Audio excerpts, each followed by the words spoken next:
നമസ്കാരം, GST5 ഇന്ത്യയിലേക്ക് സ്വാഗതം. ഞാൻ ലക്ഷ്മിയാണ്. ഒരു പ്രധാനപ്പെട്ട GST അപ്ഡേറ്റുമായി നികുതി അടയ്ക്കുന്നവർക്ക്, ERP വിൽപ്പനക്കാർക്ക്, GST സുഭവദാതാക്കൾക്ക്, ASPകൾക്ക്, സ്വകാര്യ IRSPകൾക്കും സിസ്റ്റം ഇന്റഗ്രേറ്റർമാർക്കും വേണ്ടി ഇൻവോയ്സ് API, IRN API വഴി വേ ബില്ല്, സ്വമേധയാ വേ ബിൽ ക്ലോഷർ സൗകര്യം എന്നിവയിൽ മാറ്റങ്ങൾ വരുത്തിയതായി GSTN പുതിയൊരു ഉപദേശം പുറത്തിറക്കിയിട്ടുണ്ട്. ഈ മാറ്റങ്ങൾ 2026 ഓഗസ്റ്റ് 1 മുതൽ പ്രാബല്യത്തിൽ വരും. ഈ ഉപദേശം 2026 ഓഗസ്റ്റ് 1 മുതൽ പ്രാവർത്തികമാകും. IRNയും വേ ബില്ലും ഒരുമിച്ച് സൃഷ്ടിക്കുന്നതിനും IRN ഉപയോഗിച്ച് വേ ബില്ല് സൃഷ്ടിക്കുന്നതിനുമാണ് ഈ ഉപദേശം ബാധകമാകുന്നത്. ഇത് ബിൽ ടു ഷിപ്പ് ടു ട്രാൻസാക്ഷനുകൾ, കോമ്പിനേഷൻ ട്രാൻസാക്ഷനുകൾ, സ്വമേധയാ വേ ബിൽ ക്ലോഷർ എന്നിവയും ഉൾക്കൊള്ളുന്നു. ഈ സമഗ്രമായ അപ്ഡേറ്റ് ഈ 5 പ്രധാന ട്രാൻസാക്ഷൻ വിഭാഗങ്ങൾ കൂടുതൽ നല്ല അനുസരണത്തിനായി ഏകീകരിക്കുന്നു. ഒരു പ്രധാന മാറ്റം എന്നത് ഇനി മുതൽ ഷിപ്പ് ടു വിശദാംശങ്ങൾ നൽകിയാൽ വേ ബിൽ സൃഷ്ടിക്കേണ്ടതുണ്ടെങ്കിൽ ഷിപ്പ് ടു GSTIN നിർബന്ധമായിരിക്കും.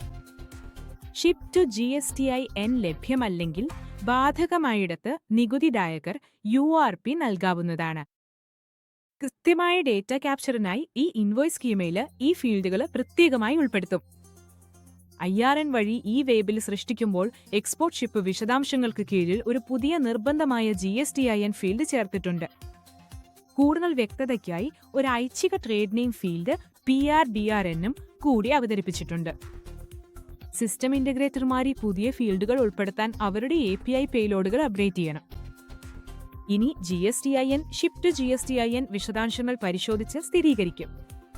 അസാധുവായ GSTIN ഉടൻ തന്നെ നിരസിക്കും. ബിൽ ടു ഷിപ്പ് ടു ഇടപാടുകളിൽ ship to GSTIN bill to GSTINുമായി ഒരുപോലെയാകാൻ പാടില്ല. പ്രാദേശിക കൃത്യത ഉറപ്പാക്കാൻ സ്റ്റേറ്റ് കോഡ്, പിൻ കോഡ് എന്നിവയുടെ പരിശോധനകളും ബാധകമായിരിക്കും. ഈ 4 നിർണായക പരിശോധനകൾക്കായി നിങ്ങളുടെ സിസ്റ്റങ്ങൾ തയ്യാറാണെന്ന് ഉറപ്പാക്കൂ. എക്സ്പോർട്ട് വേ ബില്ലുകൾക്കായി IRN വഴി വേ ബിൽ സൃഷ്ടിക്കുമ്പോൾ ഷിപ്പ് ടു വിശദാംശങ്ങൾ മാറ്റാവുന്നതാണ്.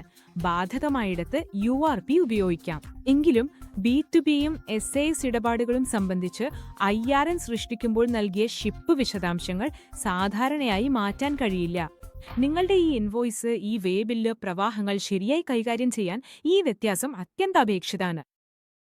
വിതരണത്തിനു ശേഷം വേ ബിൽ സ്വമേധയാ ക്ലോസ് ചെയ്യാനുള്ള സൗകര്യവും GSTN അവതരിപ്പിച്ചിട്ടുണ്ട്. വിതരണക്കാരൻ, സ്വീകരിക്കുന്നവൻ, ട്രാൻസ്പോർട്ടർ അല്ലെങ്കിൽ ക്ലോഷറിനായി മൊബൈൽ നമ്പർ രജിസ്റ്റർ ചെയ്ത അംഗീകൃത വ്യക്തി എന്നിവർക്കാണ് ഈ സൗകര്യം ഉപയോഗിക്കാനാവുക. സാധനങ്ങൾ വിതരണം ചെയ്തതിനു ശേഷം വേ ബിൽ ലൈഫ് സൈക്കിൾ കൃത്യമായി ട്രാക്ക് ചെയ്യാൻ ഇത് സഹായിക്കുന്നു. നിങ്ങളുടെ സൗകര്യത്തിനായി ക്ലോഷർ വേ ബിൽ അടിസ്ഥാനത്തിലോ തീയതി അടിസ്ഥാനത്തിലോ നടത്താം. സിസ്റ്റം ഇന്റഗ്രേറ്റർമാർക്കായി ഇപ്പോൾ ഒരു API ലഭ്യമാണ്. API വഴി ക്ലോഷർ ചെയ്യാൻ വേ ബിൽ നമ്പർ, ക്ലോഷർ തീയതി, റിമാർക്കുകൾ എന്നിവ ആവശ്യമാണ്. API ഇന്റഗ്രേഷൻ വലിയ തോതിലുള്ള പ്രവർത്തനങ്ങൾക്ക് ക്ലോഷർ പ്രക്രിയ ഓട്ടോമേറ്റ് ചെയ്യുന്നതാണ്. ഡ്രൈവർ മൊബൈൽ നമ്പറുകൾ ഉൾപ്പെടുത്തുന്നതിനോ ക്ലോസ് ചെയ്ത വേ ബില്ലുകൾ തിരികെ ലഭിക്കുന്നതിനോ ഇപ്പോൾ API സൗകര്യമില്ല. ഈ ഫീച്ചറുകൾ പിന്നീട് പരിഗണിക്കാം.